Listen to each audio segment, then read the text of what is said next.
Барлықтарыңызға сәлем, сіздермен бірге Аружан, және де бүгін осындай керемет, сочный болып шығатын және де оп-оңай пирогтың рецептісімен бөлісетін боламын. Каналыма тіркеліп, лайк басуды ұмытпаңыздар. Пирогтың толық рецептісін описаниеда қалдыратын боламын. Ең алдымен бізге осындай 3 стакан керек. Біріншісі ұн, екіншісі қант, үшіншісі манная крупа. Осылардың бәрін біріктіріп, разрыхитель қосып, араластырып аламыз. Біздің тестамыз дайын. Дайын болған қамырымызды теңдей осындай 3 бөлікке бөліп, стакандарымызға салып аламыз. Дайын болған қамырымыздың бір бөлігін формамызға салып, осылай тегістеп шығамыз.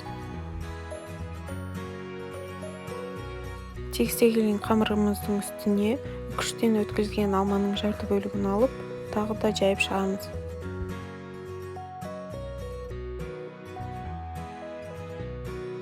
Салмамыздың үстіне қамырымыздың екінші бөлігін салып, тағы да тегістеп аламыз.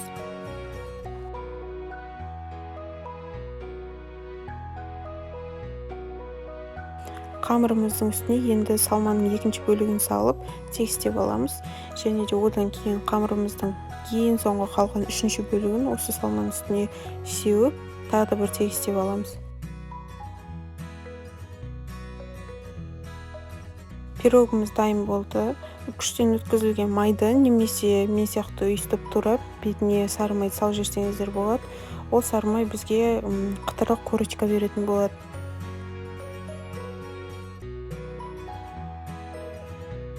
«180 градуста қызып тұрған пеште 50 минутқа қойып пісіріп аламыз. Өте дәмді болып шығады, сочный. Сондай жаңағы салмамыз өте дәмді болып, осындай керемет болып шығады. Жасауларыңызға кеңес беремін. Сіздермен бірге болған Аружан, сау болыңыздар.